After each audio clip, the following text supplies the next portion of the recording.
For my benefit, I'd be delighted to hear some introductions. So, because I don't know everybody, I'm still coming into this community, and given that, relatively speaking, there's a few of us, could I ask people to just briefly introduce themselves who that are not part of the convening committee? I'm happy. I could just go around my screen. If you could just say where you're from, maybe. Mary, you're the first person on my screen.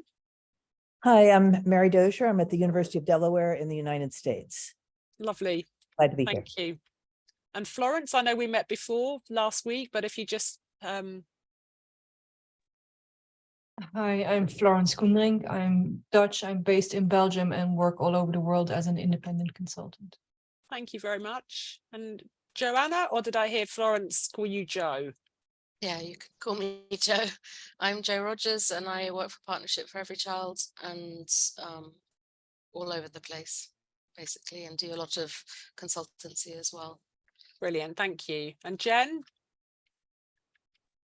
Yeah, hi, I'm Jen Dixon. I'm at Lumos. I'm Senior Research and Learning Manager, and I'm based in the UK. And Severine? Hi everyone, I'm Sabrine Chevrel with the USA Children University team based in the US, in New York. Thank you. And Audria or Audria? How do I say that correctly? Audria, you got it. Audria, okay. Yeah. Yeah, my name is Audria, and I'm Program Impact Manager at Miracle Foundation and based out of Austin, Texas. Thank you. Victoria? Morning all, hi. I'm Victoria Olate. I am Strategic Research Lead at Hope and Homes for Children, working on DI and care reform all over the world since about 2005.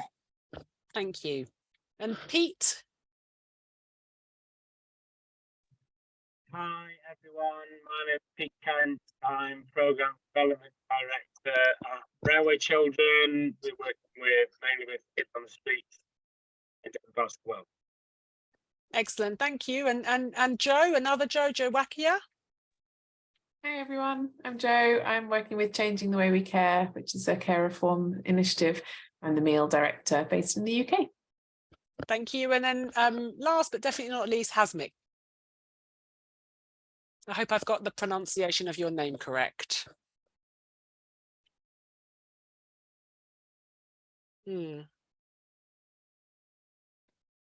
Okay. Maybe there's connection problems there. So I'll just move on then. So I think that's given us another couple of minutes for more people to join us. So welcome everybody to this first meeting of this year, where we're going to be looking at the work plan. Before we launch into a review of what's proposed for us to be doing as a working group, I just wanted to take a moment. The minutes were posted along with the invitation, and they were kindly shared by Catherine after the last meeting, along with the recording.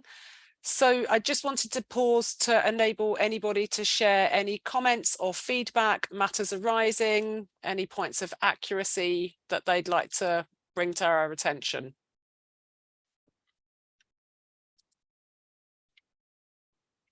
Okay, well, in that case, I'll move on. So we're moving now to the substantive discussion for today, which is the draft work plan for the group. It's included in the link that you were sent for the invitation. So hopefully you've had an opportunity to have a look at it.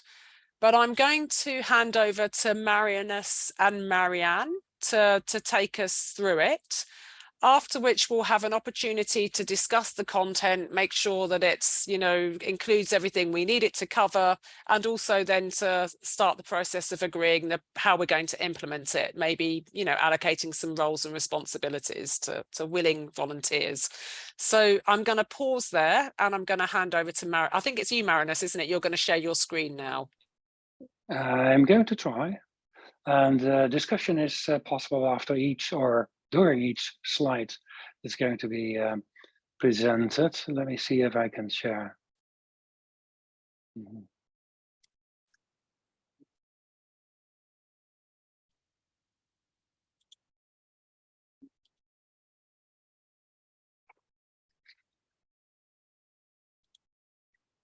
Okay, so this would be the proposed draft evidence for impact work plan. We, I think, distilled 4 objectives from the terms of reference that we agreed upon some time ago, maybe a couple of years even. We have to determine what evidence for impact is, reviewing the state of the evidence, detecting gaps in what we know, the known unknowns, and the development of a research agenda associated or connected to those gaps, and promoting quality of research. Doesn't mean that this is kind of a hierarchy. These are all important goals, objectives to try and aim for in the next 2 years, at least, because that's the time window that I'm going to be part of the coordinating team. And so I hope that there's another person or persons who are going to fill that potential gap. Let's see.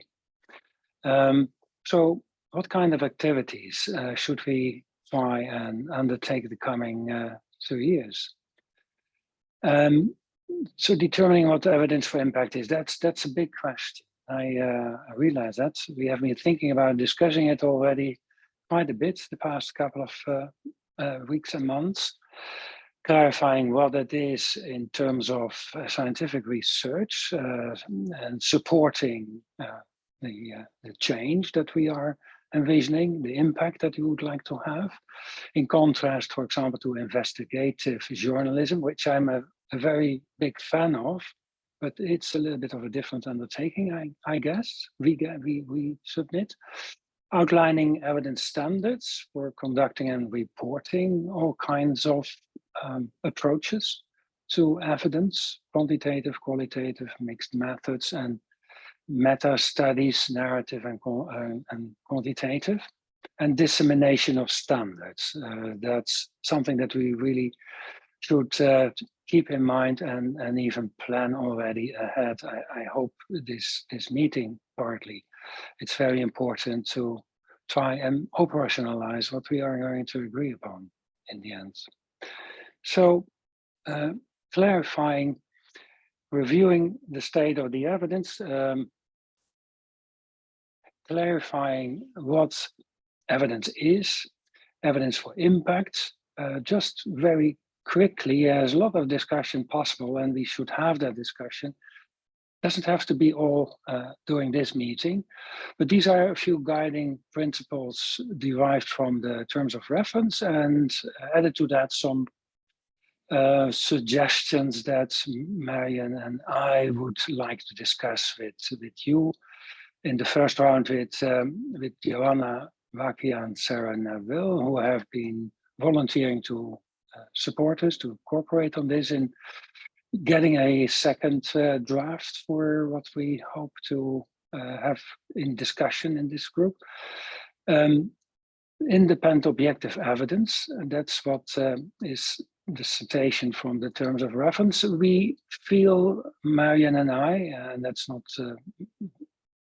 principally not shared by anyone further, that has to be discussed, but core characteristics of independent objective evidence means reproducibility. It's a tongue breaker for a speaker whose native language is Dutch. Same data would lead to similar conclusions. That's the question for reproducibility. The National Academy of Sciences has been stipulating, and I think that's a good differentiation from replicability, which is a lot more stringent type of trying to get the same or converging conclusions through other data, to other samples, to other methods. And we feel that it's worthwhile to discuss that maybe transparency is the key for both characteristics. So that's broadly a few assumptions that we might have a deeper going discussion about. And impact is the other part of this evidence for impact combination. of terms, impact implies criteria, we feel, for successful change. And we would like to propose to discuss the idea that children, in the first and foremost round, are the focus of the impact. If there's impact on all kinds of other levels and it doesn't reach the children, we feel that's not really what we are intending to reach. And within that category of criteria, potential criteria for successful change of deinstitutionalization and its impact on the children, is that we would look more for good enough interest of the child instead of best interest. We feel that that's the result of a long discussion in a large group of attachment researchers and clinicians, that the best interest is really a little bit too far-fetched for many, many children around the world. And basically good enough would mean continuous, not fragmented, but continuous, non-maltreating and non-neglecting care. Those are essential pillars of a good enough childhood, or providing a good enough point of departure basis for the child to explore the environment and to develop its capacities.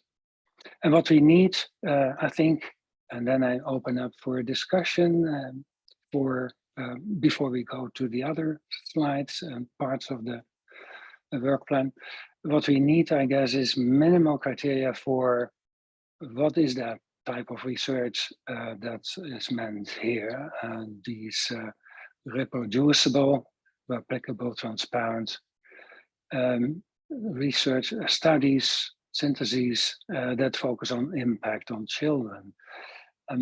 That's a quite difficult, the most difficult part maybe, to operationalize these aims and goals and criteria into what minimal criteria are for quantitative, qualitative, mixed methods, research studies, and quantitative narrative reviews. And we propose that we go for a next step of drafting a note for all of you with the two participants here who volunteered to join us, and to have a next meeting, a first next meeting with a more deeply going discussion of a draft note. And we just now could start already a little bit, but basically this is very preliminary drafting of some assumptions or goals that we have in mind. And in the end, I think it would be wonderful if we could come up with some examples of best evidence for impact practices in terms of the studies that are underlying this impact. So that's maybe a first round, a moment that we can ask questions, make some comments, whatever you want to share with us. Maybe Marion, Tricia, and Florence, something to add or to subtract is also very possible. I'd like to be involved in the, I'd like to contribute towards the drafting of the note. I'd be very happy to participate in that process. Wonderful, wonderful. And I can see, Yes. Florence, you've got your hand up. Please come in. Yes, hi. I just wanted to add a note of caution with when it comes to not going for best interest of the child, because what I kind of hear you talk about is two different things: good enough care and the best interest of the child. And I don't think we need to be careful to not mix those things up. Generally speaking, good enough care, if it's in a family, is in the best interest of a child. The problem is if you take the best out of best interest of the child in general use. Currently, even the use of best interest is already being abused to actually lower quality of care. where for example, in Belgium, it's actually in the law that children with disabilities are not allowed to be placed in general family-based care, because that would not be in their best interest, because they would not be getting specialized care. And therefore, it's much better for them to be institutionalized with specialized care, because it would amount to child abuse, and that is not in their best interest. If we take the best out of best interest, I think the best interest is not what is the ideal situation, but given the current circumstances, what is the best option? And I would be very, very careful in lowering that standard. It's noted. Absolutely very interesting setting in Belgium. And we have been discussing this possibility that people are going to lower standards, whereas we feel that even the best interest of the child is best measured, assessed by looking at the child rearing environment, which is good enough care and not the best care you can provide, because in that case, majority of the children should change care environment.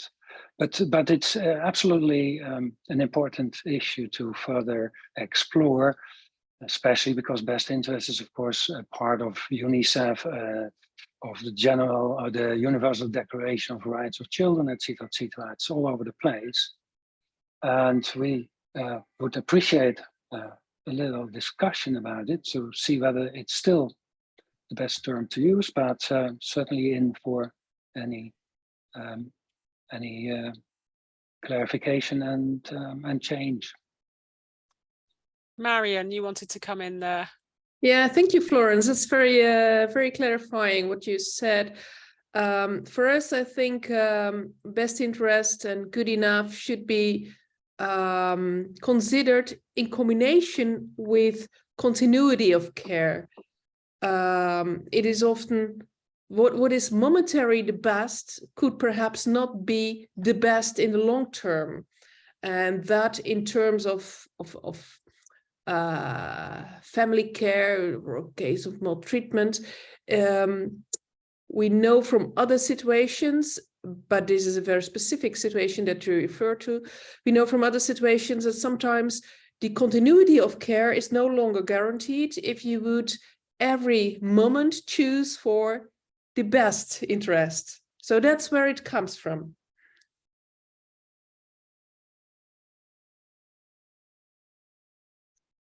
Thank you, Marion. Sorry, yeah.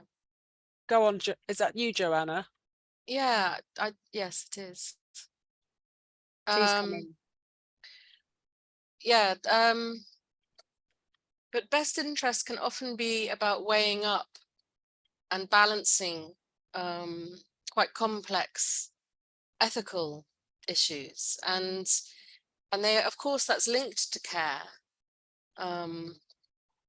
but in itself is a sort of a process that isn't fully developed enough, I don't think. You know, there aren't any, I mean, there is some guidance on best interests and how to make a determination of best interests. A lot of it has come from adult care for adults who have been declared, you know, not competent, as it were, and then some of that has been adapted for children, but there's no real sort of standard across the globe that I could find anyway about best interests. So I think we need to be a little bit careful in assuming that there's a sort of common understanding also of that term. Yes, it's really important, and it's important not only in the CRC, but it's also reflected in a lot of national legislation, but without necessarily being properly and clearly clarified. And I just put a note in the chat that I wrote a short paper on this. Yes, I saw that. Yeah, which I can share, and it sort of just might be helpful. Yeah. And I suppose then there's a distinction, isn't there, between the sort of the principled commitment to striving towards always achieving the best interest of the child, and then the complexities associated with the practical application and how you unpack what those processes require in terms of undertaking best interest determinations. So I think, you know, they're distinctive, aren't they? And I think, again, there's a distinction, isn't there, between the sort of good enough care promoting best interests of children in most circumstances. So I suppose we don't want to let perfect be the enemy of good in this situation. I could sense that this could potentially be a rabbit hole. So I think we should look at that. Maybe this is something that we could take as a group, the smaller group, to look at and think about how we're going to create some not definitions necessarily, because the definitions already exist, but to sort of set out our stall in relation to how we're going to tackle these complex issues, and potentially to include that within the draft note that we're proposing. Severine, I hope I have got your name, your pronunciation right, and then Florence, please. Totally, and everyone calls me Seb for short, so if that's easier. In regard, I think one of the point is that we shouldn't be comparing good enough with best interest. I think those are totally two different concepts. So just already it would alleviate a lot of the concerns that are being raised right now if we said good enough instead of best care. I think that's what we're trying to get to that. It's not about identifying the best care. So like the standards, it's what's good enough.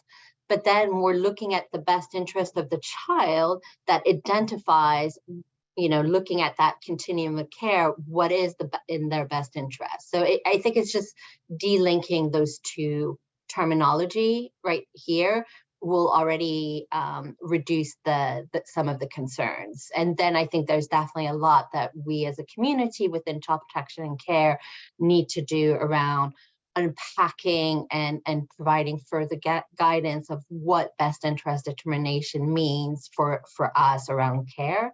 There's quite a lot that's been developed by UNHCR on that. They look at it slightly from a different perspective, but I think there could be a lot we could build on when further unpacking it for the care community. Thanks. Absolutely taken this message, good enough care instead of best interest the child is leading. That should be the change that comes immediately into mind. Thank you so much. And Florence, I think you wanted to come in. Yes, I actually think Sev addressed pretty much what I was going to say, and the only thing, so I totally agree with what Severine said. The one thing I would do as well is to clarify that best interest is also a legal terminology. There's a lot, it's in fact primarily legal terminology that's used in individual determination of the child's situation and what kind of services or response is needed, rather than in overall principle of goals of what, the level of cares that should be given. So I completely agree with what Severine is saying. It's really helpful to separate the two terms. So that there isn't confusion. The Committee on the Rights of the Child has a whole general comment on it. There's a lot that's been written around how best interest to be used, so definitely. But I would agree that separating, not using or comparing the idea of good enough care with the principle of best interest is the way to go forward. Otherwise, we're going to go down a rabbit hole and get very confused. Yeah, and okay, I think that's a brilliant point to pause with this. I just put in the chat, just for interest, the 2021 UNHCR best interest procedure guidelines, because I think that people might be interested to look at that if they don't have it already, but I just had it up earlier, so I just thought I'd share it. If there's no more comments, I can only see half the screen. Let me just make sure there's no more hands up. I don't think there are. I'll welcome Nalini. We can move on to the next part of the presentation. Marinus, I'll hand back to you. Sure. Reviewing the state of the evidence is second very critical goal of this work group. Updating the online collection of ongoing studies. There is already made a big start in that respect. But it stopped some time ago, is my impression at least. And I think it's good to update what is on the online collection and keep it updated and inform colleagues all over the world of what's being planned or ongoing. and to try and some way or the other categorize the ongoing studies in terms of type of evidence, methods and domains, and develop an easy-to-use platform for updating and categorizing. And it's all in the service of exchanging ideas, measures, designs, to avoid overlap, to avoid double investments, in fact inspire each other to do the best we can in terms of studying this impact. So that's the idea of the second goal. Any comments on that one?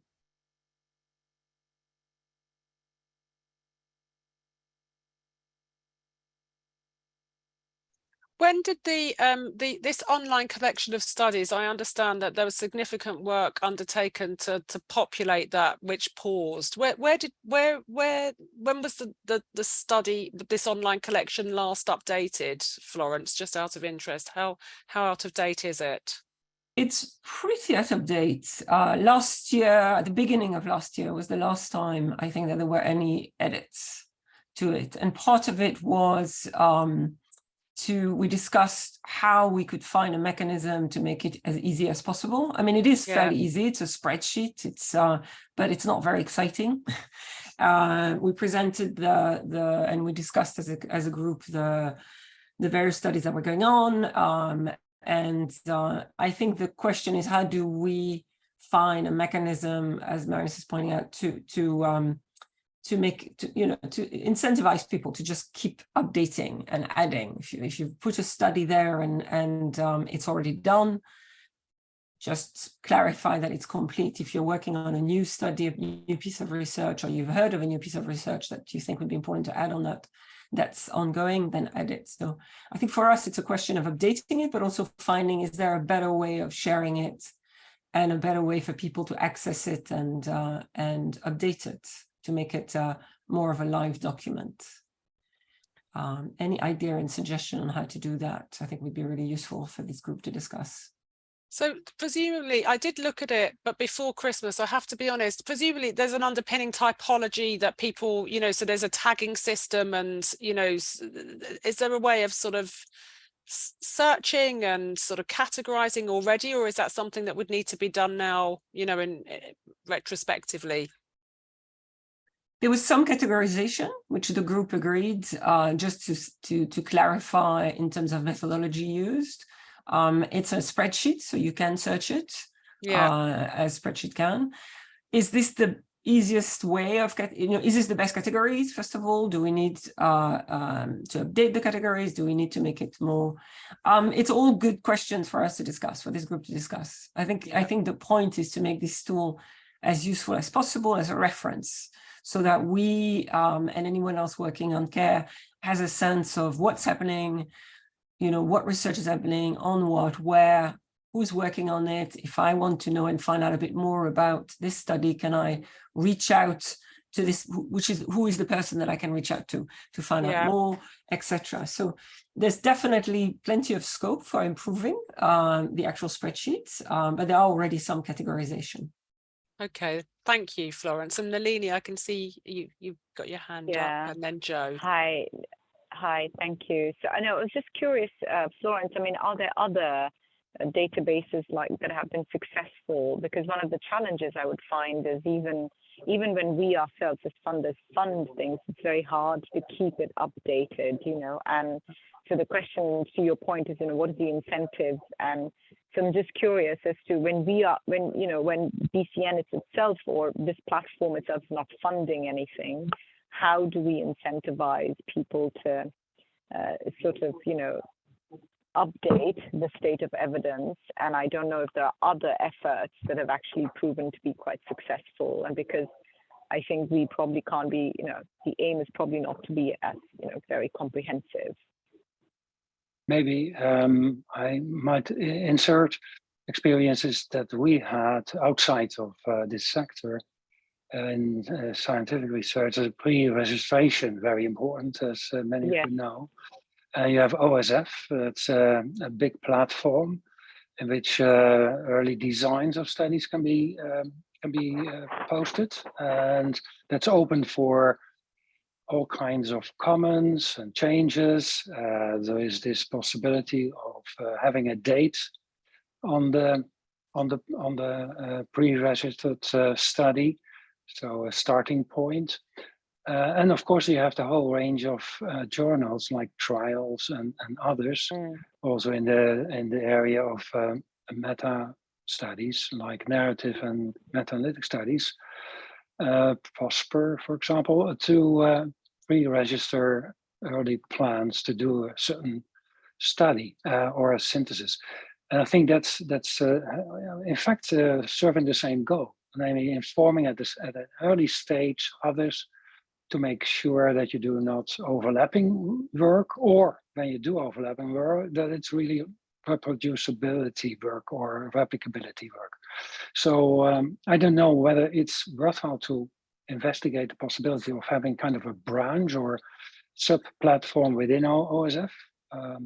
But that's one of the things that came into my mind. But it might also be great to have the Better Care Network serve as a kind of a platform for this. I don't know. I'm open to any suggestion. Thanks, Marinus and Nalini. And Joe, I can see you've got your hand up. Thanks, Trisha. Yeah, I guess I'm making a similar point, I think, to Nalini and Marinus, that maybe it's not a separate platform that's needed, but integrating this into something that already exists and keeping in mind the purpose that we have, right? Like we don't want to be curating things for the sake of curating it, but if we're trying to promote collaboration or I don't know, make people aware of what is out there, then we need to use the platform that works for that purpose. And I think a lot of people in the care sector turn to the BCN website at the moment, so maybe housing this linked to that is a good idea if that's the kind of audience that we're trying to reach with. If we're doing it for our own, for this group's purposes, then maybe within the collaborative platform itself. But I think it will never be kept up to date unless people feel that it's useful. So maybe there's also a need to connect it to other helpful things like, I don't know, if we wanted to run a webinar series, then maybe this would be part of the way that we find content for webinars, or if we're going to link this to some peer exchange work or something, then do you know what I mean? Like, I think trying to make sure that we've got a use to it so that there's an incentive for people to keep it up to date and go to it as the place to find out information. I find it hard in the way it's written at the moment to really understand what the use is. I mean, is it also, and I don't think this is something that could be short term, but maybe in the medium to longer term, is there a way of connecting this back to the sort of the first objective around, you know, strengthening the scientific, you know, quality of the research that's undertaken, so that having the opportunity to include studies in the database is some sort of indication of quality assurance that it's been accepted, and that therefore there's a kite mark associated with having the ability to post the studies here. They have to meet a minimum standard.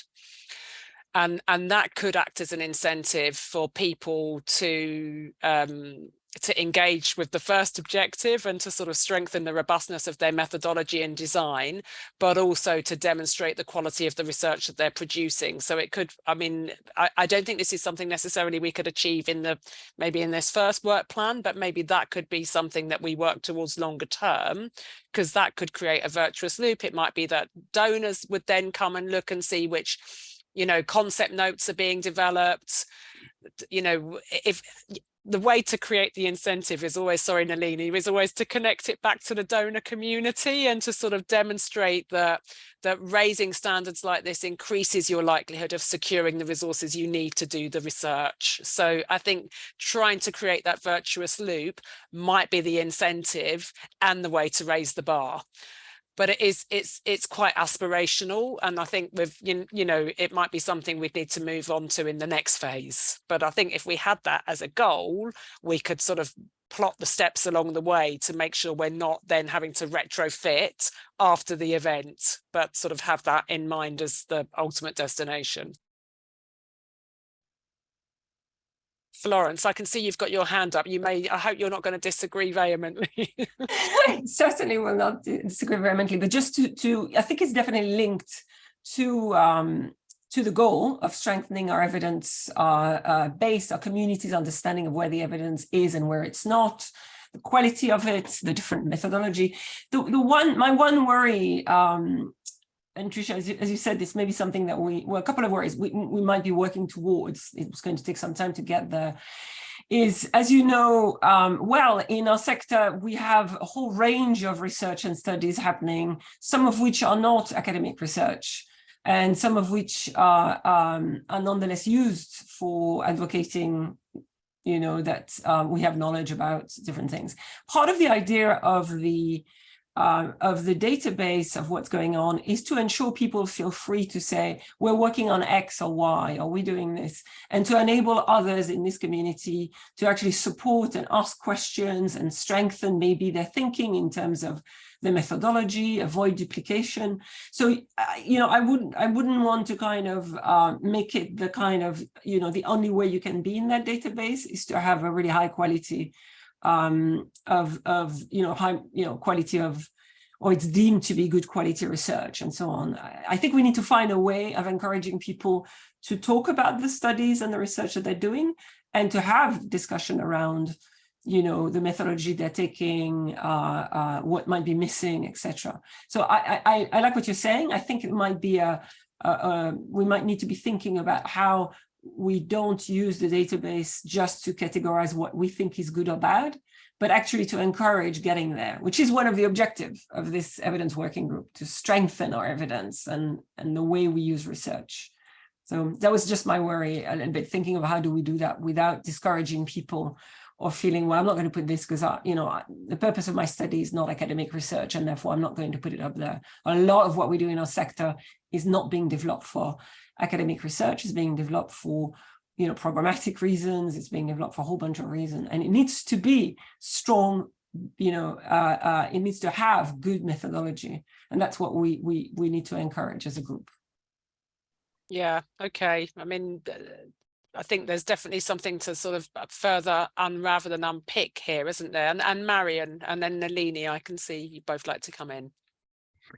Yeah, I think it would be very helpful, at least for me, to hear from users what are their tops and tips when they experience the online collection. The database is very helpful. What did they miss, or what did withhold them from using it? So hearing some more of the tops and tips of the users. So the users in terms of the people who put the information, who submitted, or the people who were looking at both, it, or both? Who put information on it, but perhaps also who use the information from the online, from the online information. It's not only for showing what you're doing, but also perhaps seeking for something, and was that findable, or is it not used for that purpose? Yeah. Okay, that's helpful. Thank you, Marion. And Nalini? And my only just a small comment more on what Florence was saying. I mean, I would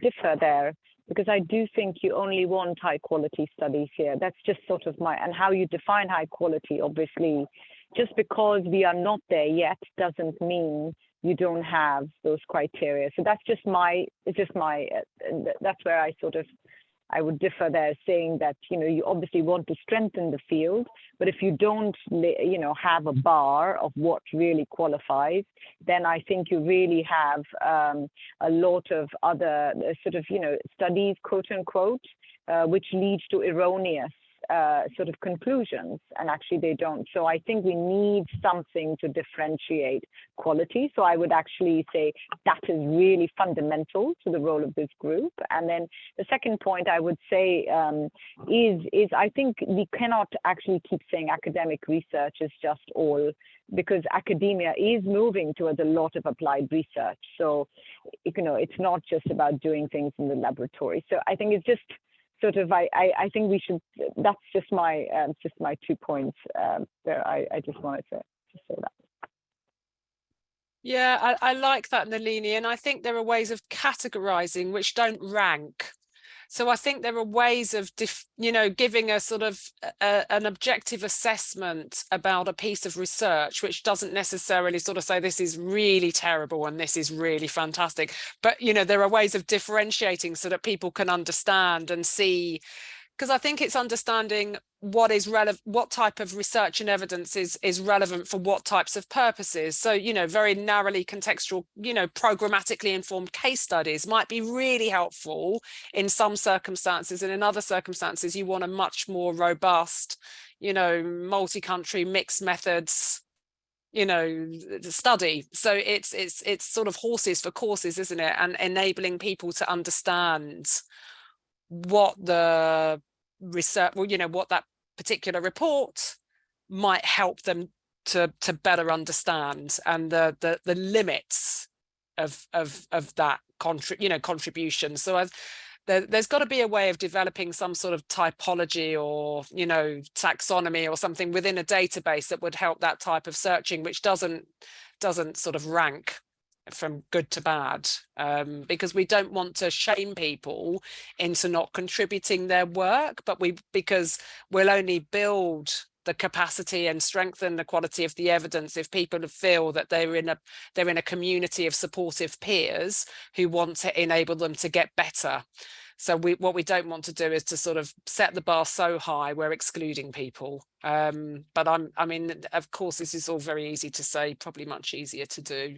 Probably much more hard to do, sorry. I've got my 13-year-old texting me as I'm talking. It's half term, so forgive me. I don't know if anybody else has a hand up. I don't think they do. Okay, so I think we could move on to the next one, please. Yeah, Thank you. this last thank you. This last topic might come back in the final round, final goal, promoting quality of research, because there's the idea to have kind of a platform for giving feedback on emerging proposals, designs for studies of whatever kind, as a constructive effort to make the better out of it, to have a win-win type of situation, enhancing the level of quality of research, and for individual researchers or students to make most out of their effort. So we will come back, I guess, to this very interesting topic later on. What is the goal of doing this online collection, and what kind of study should be in there? Let me see. Detection of gaps. Yeah, that's something that Florence was, I think, emphasizing heavily, and I think that's really important indeed.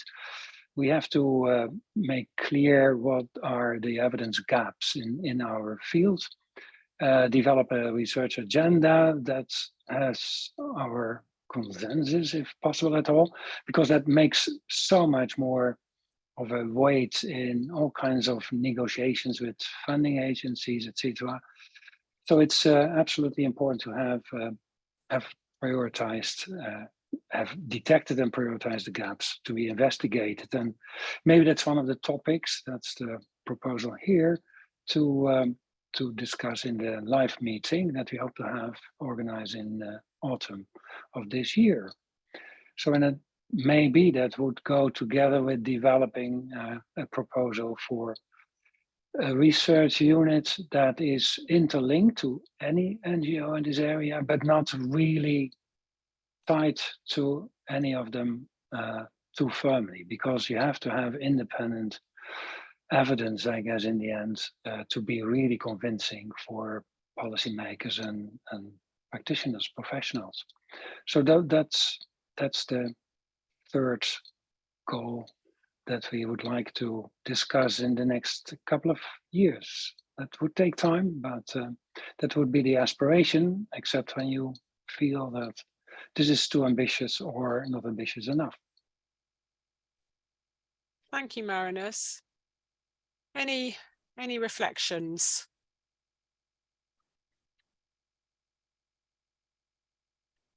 Thank you, Chev.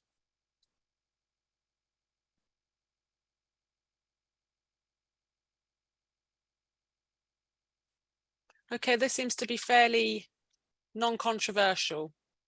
I can't see any hand. Oh, Victoria, I've just seen your hand go up. Well, I can't see my hand button, so I'll just do a real hand. Luckily, I just moved onto that screen so I can see you. No, just to say, I think this one is going to be really fascinating, and I think a really huge, a really important part is really what are the gaps, so that we have this coordinated approach to filling that and moving the evidence and research agenda forward. I would like to be involved in that, so just to sort of, you know, hands up, love to talk more on this, and I think the live meeting will be an important moment for that. So I think at the moment this feels like quite a broad one. We're not really getting into the details of it yet, so I don't want to throw in too much, but just to, you know, really emphasize the importance of this piece from my perspective. Thank you, Victoria. And Joe, I can see you've got your hand up.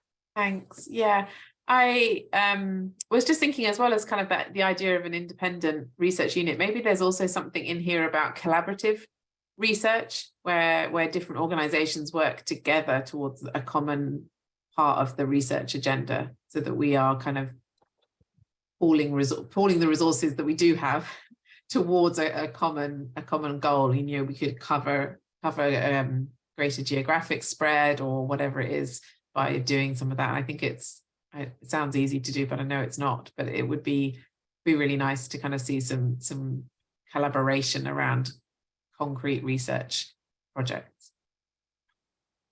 Yeah, thank you. I think I saw a lot of nodding heads then, and Florence, you wanted to come in. Yeah, no, just to reinforce what Joe just said, and I think the question of collaborative research, ensuring that we are filling the gap by having more strategic use of how we work together as, you know, organizations, individual researchers, and so on. And I think the question of how we do it is the really difficult one. We have had last year quite a bit of discussion, as this group was pretty quiet, the conveners at Quad, Nicola and others, with Innocenti and others. How do we approach a review of, you know, where is the evidence? And we've tried a few years ago to do that. It's really quite challenging. And so I think it could be that it'd be really great to continue this conversation and the discussion around the way to do that. Is it rapid review of evidence? Is it systematic reviews? And then we know some of the gaps with that. So having that. And the other thing as well I was going to say is that it may be an independent research unit, or it could be a research initiative, you know, an interagency research initiative. It doesn't necessarily have to be. There are a number of examples. A few years ago, we were advocating before the Transforming Children's Care, together with the CPC Learning Network, for something which was already existing for the child labor sector, which used to be called Understanding Children's Work. And it was precisely that. It was a global research initiative, learning initiative, with actors working at different levels. Of course, there was quite a bit of money behind it. There was a whole range of agencies. There was a research body that was kind of the motor and the engine for the research. But there was a lot of different aspects. And I think that there have been, of course, a number of learning initiative, research learning initiative in different domain on HIV and so on. So it'd be fantastic if our group could think through and brainstorm and identify what we think would be the most effective way of doing that, of reviewing where the evidence is and where the gaps are. Because we've had a tendency as a group, and I put my hand up saying that I've done that as well, to think we know where the gaps are. And often we make a lot of assumption about where the gaps are, or the reverse. So I think it'd be great to have a proper review of our evidence in this domain, and a clear basis for saying what are the gaps that need to be addressed, and what are the research priorities, and where should donors, going back to the point I think that Tricia you made, where should the funding and the research bodies and so on be going? We need to back that with a proper assessment of our evidence gap and our priorities. So I'd love to pick up all of this as part of this group, this discussion around how do we get there. Maybe just a note from my part, just half a minute. The emphasis here on independent. I think it's so critical to have an independent research unit, and the research unit itself might be virtual, might be online totally, might be initiative type. I don't know exactly, but it's so important to join forces across the whole sector, because that's what you see in other areas, and these other areas make lots of strides in terms of getting funding, in terms of having a weight on the policy agendas, etc. And this field, I'm coming a little bit from the outside, is really quite fragmented, isn't it? There's many NGOs that in fact strive for almost the same type of goals in a different country or whatever, but could in coordination reach much farther, is my impression. And independence is I think crucial, because I have some experience with not independent research and an application of studies in the context of the SOS Children Villages, and I think that's really not what we would want to have. But research unit, any kind of flexible cooperation, coordination would be welcome, of course. Yeah, thank you, Maria. So I'm just going to, Nalini, I know you've had your hand up, and Hasmik, I can see you'd like to come in. I think, maybe even something like the UK Aid funded What Works initiative. So they funded a 10-year program to generate evidence about what works to combat violence against women and girls. So the whole process was managed by an independent research institute, which, bid like everybody else to host that unit. And then, the global research community that was interested in generating evidence to increase our understanding and fill the gaps in knowledge around practical approaches that could deal with some of these issues, were then funded for a competitive process to generate to undertake research studies. So we could even, I don't think FCDO have the sort of money that they did at the time that they launched What Works, whenever it was 10 years ago, to do something like this. But, even a process like that, where you're very clear about what the evidence gap is, and you create a community of researchers globally addressing different parts of the jigsaw, hosted. It's very ambitious, absolutely, but it's something we could consider, aspire towards. Nalini, and then Hasmik. No, I was just following up on what Marinus was saying. There are examples, like, for instance, the Innovation for Poverty Action is now hosting the Center for Trafficking. So they do all of the trafficking research, and I think that what gives them the advantage is that they are not implementers of this, so it gives them some sort of independence from the NGOs themselves. Not to say the NGOs themselves shouldn't be producing that research, because they will. And so I think it's a balance of that. And I think there are examples within the space of child protection itself where this is happening. And I think there is an opportunity here to sort of find allies and see how some of these models can be applied here ourselves. So that was just my Thank you. It sounds not dissimilar to the What Works initiative, actually, a similar type of principle, sort of hosted by an independent research institute, which, provides the quality assurance in terms of the research design, and, ensures that the studies are contributing to a the whole is greater than the sum of the parts, so that we're generating robust studies that help us to better understand the issues. Hasmik, I hope I'm saying your name correctly. Yes, it is very correct. Thank you very much. Hi, everyone, again. It is really very interesting to listen to these academic discussions, and I'm so glad that I am in your team. What I would like to say is, like, my concern about keeping this independence of research for that team that will do this investigation of gaps within the studies that have been done, because how we are how we can assure that it is independent, because people who will be involved in that investigation or in that research work, they will be also, like, for example, if I will be, I have done so many research works, I will be very much curious about protecting the works that I have done. I don't know how people can assure that they are so independent. This is my concern. Maybe collaborative will be a better word to say. I don't know. This is what I'm saying. And probably when we will have that clear definition of evidence, what we mean, that will help then to understand if we can be independent for this research or in other activities. This is my just the thoughts and would like to discuss with you. Thank you. Thank you. Thank you, Hasmik. I think that's and I think because it's not binary, is it? It's not either or. We can look at some instances where there's a more collaborative approach, some instances. So I think that's a good reminder that we need to consider this in its broadest sense, and adopt the approach that's appropriate for the particular research study or whatever. So thank you for reminding us of that. I don't know if there are any further comments let me just cross my screen. No. Okay. And I note, Jen, you were saying in the chat that Lumos, this is an area that Lumos would also be interested in. So we'd definitely like to continue the conversations on this issue. So Marinus, I'll hand back to you for, I think, the final objective. Yes, absolutely.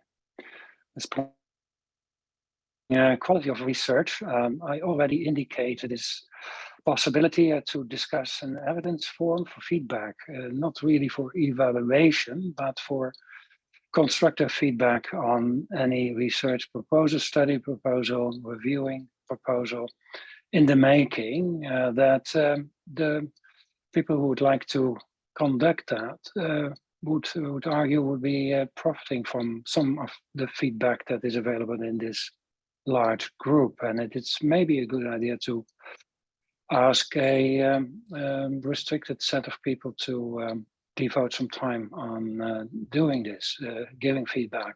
That's the first thing that came to our minds in terms of creating a platform for promoting quality, organizing workshops.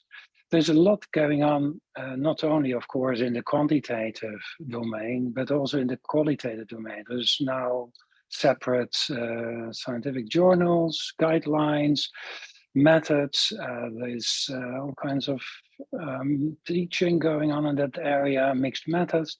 So I think we might be able to install some kind of a series of workshops for the various methods to enhance the evidence that comes out of those, to have some information from experts on what are the guidelines for conducting and for reporting that type of work. So that's the second possibility, and not exhaustively. The last one would be that we might come together for some presentations and discussions of studies and have an example of how it would go, this feedback on research proposals in the making, and trying to install some collaborative work. So that's a 3-step that we might try and accomplish in the next 2 years. Any comments on that? Thanks, Marinus. Any initial thoughts? Jen? Yeah, hi. Sorry, I couldn't work out how to put my hands up either. I was just looking at the first point on the evidence forum. I was just wondering whether people thought there might be scope within this group to consider an ethical peer review board, so ethical peer review can be a real issue for non-academic studies where there's not necessarily formal routes for ethics review, which obviously relates to quality and is also expected by donors sometimes as well. I don't know if this is a discussion that's previously been had in this group. That should absolutely be in topic, and we are distressed not having brought it up. I don't know whether it's possible for this specific group to but we should address that issue of ethics of this type of research. So important, absolutely critical. Yeah, I would like to echo that. And I wonder whether that's something that should be addressed under the first objective around, you know, the standards should also include sort of ethical quality approaches to research. Yeah, but yeah, I absolutely agree. One of the major issues in this area, I feel, is that still quite a lot of research is going on. Also applied research in, for example, African countries. My own experiences in Kenya and in Zambia, in which people from weird countries are only drawing the data from those countries and then disappear and publish on that without either elevating the capacity to do research within those countries by people that are living there, working there, or by co-authoring that type of work. So it's critically important to have a look at that.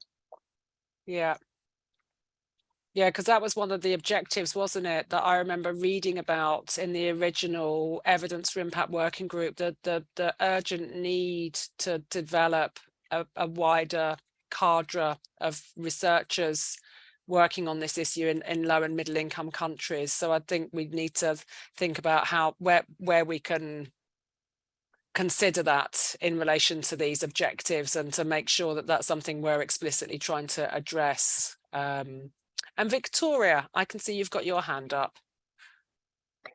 Thanks. Just to expand on that point about ethics, I think it's really critical explicitly for safeguarding reasons. Yes. Because regardless of whether you've got access to an academic review board or not, I think my experience is that our own organisational safeguarding policy is much stronger than the level of understanding or restrictions from an ethical point of view. And we know that working with some of the most vulnerable children in the world, safeguarding has to be top of the agenda with all kinds of research. So I would just be really explicit about making safeguarding probably the #1 priority in any kind of ethical considerations of research. Yeah, and that relates, I mean, it's a sort of cross-cutting with, you know, quality and ethical participation, because, you know, not all studies in this sector will include, you know, the active participation of children or vulnerable adults with expertise derived through lived experience, but some will. And actually making sure that those participatory processes are, yes, as you say, you know, they're a robust safeguarding, but that the quality of the participation is underpinned by, you know, clear guidelines and standards and is ethical. I mean, all of these are sort of they're sort of interweaving and overlapping, but being very purposeful about that, because do no harm has to be a core principle. Exactly. And I think even if direct research with children and families is not part of the design, I think there will always be safeguarding considerations in there in some form, even if that, you know, research isn't directly having that contact. Yeah. So that's really interesting, because it almost takes us back to the first objective, doesn't it? Determining what evidence for impact is. There needs to be something around ethics, safeguarding. I mean, all of, you know, these are all sort of interwoven issues, but maybe we need to be more explicit, because we've seen that in some of the recent studies that these issues were completely overlooked. And, you know, the fact that not only, you know, the do no harm principle may have been, you know, disregarded, but the quality of the research that's generated as a consequence is undermined. I couldn't see if there were any more hands up. I saw, Florence, that you mentioned in the chat about the priority to support researchers in low and middle income countries, and this being something that we do need to think about again. So maybe this is something that needs to come back into this work plan, and we can think about how to weave that through. And maybe it's under objective 3 around the detection of gaps. You know, one of the gaps is inadequate, you know, investment to build capacity of researchers in low and middle income countries, and sort of thinking about what we can do to address that. Maybe that is one of the gaps. Nalini. No, I was just going to say, I think when you do some of that also, maybe Trish, it's also mapping, because a lot of this LMIC like research is happening in other sectors. So I know, like for instance, in education, there's a lot of talk, and there are some research centers that are deliberately, so some of it we don't need to necessarily take on ourselves, but I think, but it's an important, I fully agree. I think that's quite critical. But there's initiatives that we could sort of like buddy up with or tag along. Yeah, and sorry to be so UK focused and centric, but I know again that DFID or FCDO had a program to strengthen the research capacity of universities in sub-Saharan Africa. So they partnered UK universities with different African units focusing on different thematic interests, with the view to sort of strengthening capacity. So it might be that, because I was thinking maybe, you know, the capacity potential even to piggyback on some of those established capacity development initiatives and see what we might key into that's already happening. But I think we do need to be purposeful about it. And I know Nicole is not here, but Nicole from CAFO, I know they are doing this as well, Trish. I know that's part of what CAFO does. So so I know they pair up with researchers. And so anyway, just there's some things that are happening, and you will uncover that, I think, from your mapping. Okay. And so on this final slide, do people have any additional thoughts on this, you know, promoting? I mean, clearly there is this ambition to deliver an autumn meeting, but, you know, we have to be mindful, as yet there are no resources to support this. So one of the activities would be to find the funds. Oh, I love that little pop up there, work on funding, as if by magic. Sorry. Thank you, Marinus. I forgot to push the button. Yeah. Okay, that was perfectly timed. So so we need to work on funding to secure the resources to enable this meeting to take place. So there are some, you know, critical foundation pieces that need to be, you know, supported in order for some of these aspirations to be realized. I don't know if there are any final comments on this. Okay, so Trisha, sorry, Florence again. Just maybe to mention, because we haven't, but part of the what's unspoken there is we discussed as a group a number of times still having the opportunities for people to present their research. But the group highlighted that it'd be important to do this in some ways outside of the evidence working group quarterly meeting, so we can focus the meeting on actually action moving forward, whether it's some of these outputs that we've put in there, but then we will still have opportunities for presentation discussion around different research initiatives that are going on. They'll be outside of the quarterly meetings, just to add that. Yeah, and one was just agreed in the last couple of days, wasn't it, Florence? That's right. Which will take place at the end of March, is that right? At the end of March, the 30th, we've just confirmed, I think, the date, but we will have a presentation from the team that's working in Brazil on a study, which is very much the team that actually is responsible for the Bucharest study in Romania, and that is working on a study based on the Bucharest approach to understand the various harm of residential care and alternative care. So there will be a presentation from that team on the 30th of March. We haven't announced it yet because we were just finalizing the date. But that will be an example. And it'll be open not just to the evidence working group, but it'll be open to anyone as part of the platform to be there. There might be some, you might be, for example, wanting to present some of the research you're doing to a smaller group. For example, if you want discussion with the evidence working group, we can also organize those. But they will be outside of the quarterly meeting, because the quarterly meetings is really going to be about us as a group moving forward on the work and discussing some of the outputs we've just discussed today. Thank you, Florence. And Hasmik, I can see that you've got your hand up. Yes, I just want to ask a question. Maybe do you have any do you know any researches that show the impact of, for example, foster care on children? If, like, we have discussed a lot about residential care, but what about foster care? How that type of care is having impact on children? And especially, for example, if that fostering is not always successful, maybe it's like you are placing child into other family, and in your biological family, children always are having some conflicts with parents, and how that life of a child in foster family is happening, how is that impacting the child? Or for example, in Armenia, we have cases when the child is returned back to residential care because of those conflicts, how that is having impact on a child's future, etc., etc. Have we ever done, like, have you know any similar researches that have been done on this? I think I mean, what I would propose is that maybe you have an offline call about this with maybe Florence, who might be best placed to advise. I mean, there are different working groups within the Transforming Care Collective. Yeah, so Florence would be very happy to have a chat with you.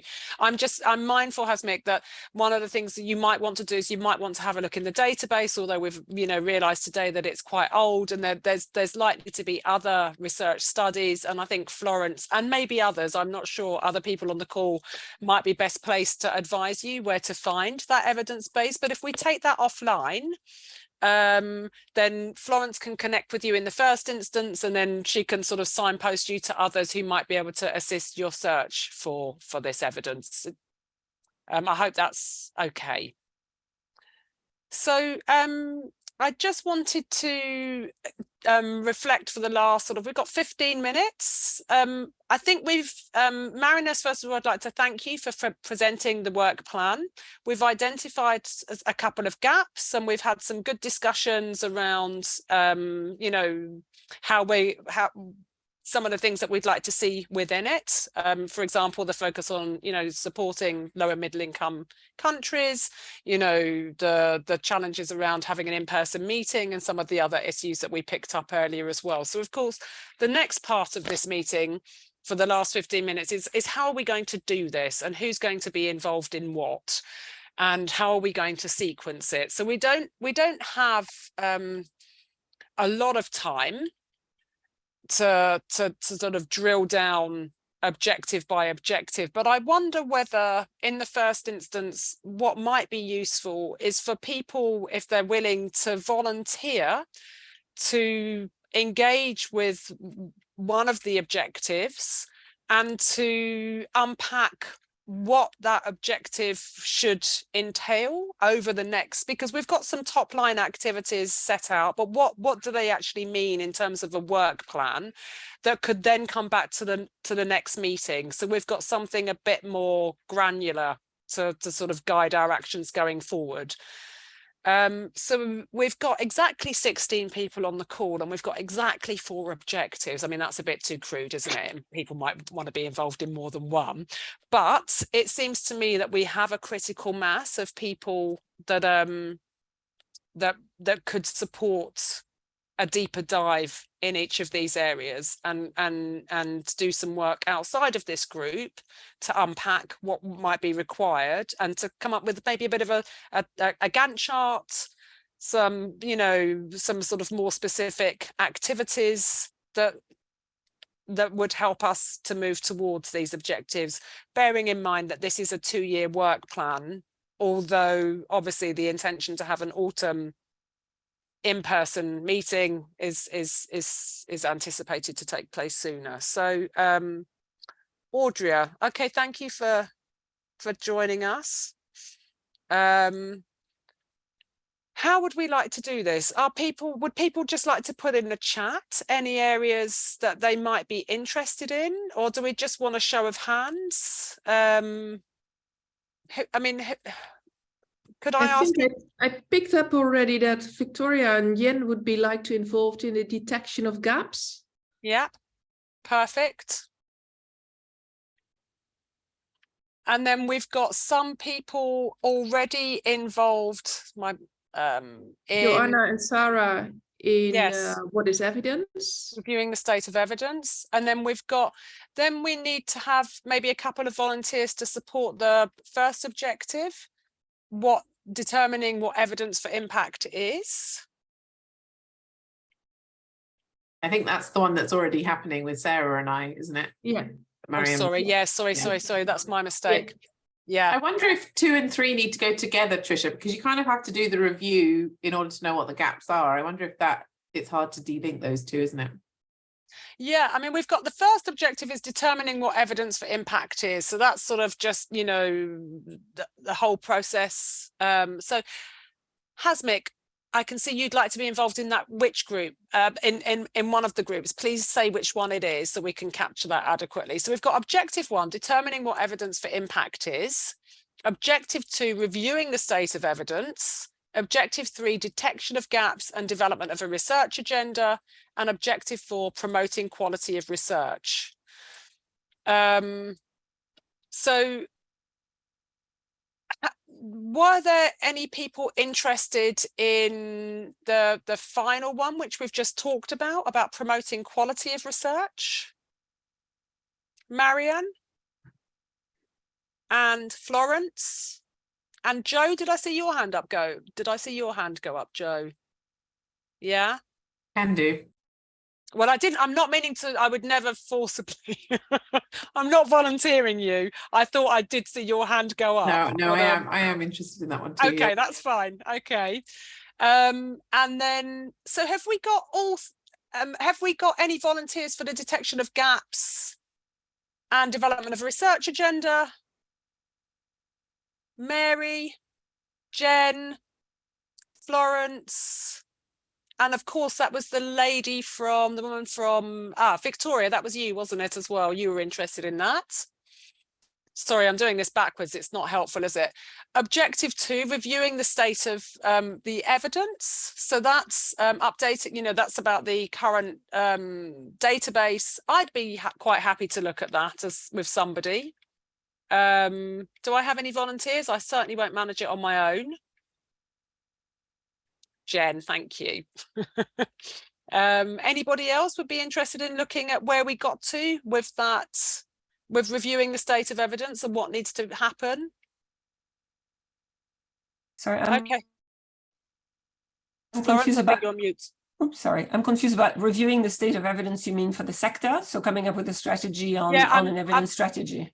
I'm looking at objective 2, reviewing the state of evidence, which would include updating the online collection of ongoing studies, categorizing ongoing studies in terms of types of evidence, methods and domains, and developing an easy to use platform. So that's about the existing database really, and looking at where we've got to. But just to clarify, the database right now that we're talking about is just about studies that are ongoing. Or that are being planned. It's not about the evidence that's published.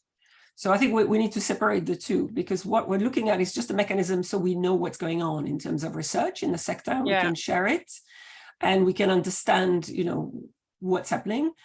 And then we're talking about the evidence review, which is to look at the body of evidence of research and understanding, well, what are the gaps? Yeah, that's the third objective. That's the broader sort of sector-wide objective. The second one is much more about the mechanism as you described, which we had sorry, it's not helpful that I've done this backwards. I appreciate that. No, it's fine. It's fine. Just wanted to clarify. Yeah. And then finally, we had the first objective determined, and we've covered that, haven't we? Determining what evidence for impact is, and we've got some people signed up for that. So we've got some small working groups now that can go away. What I would propose is that we can get the minutes from Catherine, and then we can maybe set out sort of a bit of a mini process for the working groups to use to develop a more substantive work plan, and to sort of unpack some of the key deliverables from maybe now till the end of the year.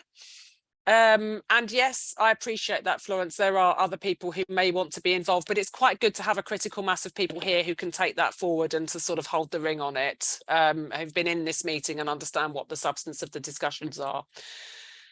So I don't know if there are any final comments. So in terms of process, we'll get the minutes, we'll set out a sort of guidance note for developing a bit of a working plan. I would propose that we just focus on 2023 rather than, because it will inevitably evolve and we'll need to change it in 2024, even if we write it now. So let's stay quite focused.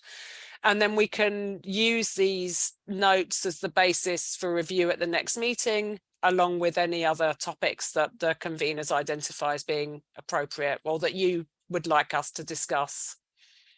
Yes, we could have a bit of a Jamboard. That would be, I can't set that up right now, but it's definitely, we can find an interactive process to enable people to participate and contribute their thinking to these processes. So we've got 7 minutes left. I don't know if there's any other business. If there's any final comments or reflections, either from any of the conveners or any of the participants. Thank you, Catherine. I just see a question from Florence in the chat around, if I understand well, Florence, about how that connects to the work, the mapping being done in the measurement task force. Is that correct? Yeah. That's what you're asking. I mean, there seems to be an overlap between the two. There's definitely overlaps, and which is needed because the task force on measurement is working as part of the evidence working group. But the study, and Nalini, you might be best placed, but the study in the measurement task force is really, or the mapping is really to clarify and all the different initiatives around measurements of care, in particular in relation to data collected by governments at national levels, different types of data, and also data that's collected not just at the national level to measure care reform progress. So it's really looking at all of these different and many initiatives, as you know, and it's to try to bring this together and then enable us as a community to have more of a strategy. Again, it's about dealing with this fragmentation around what's happening, what's not happening in relation. So it's clearly linked, but it's different to what we're talking here. Thanks for clarifying.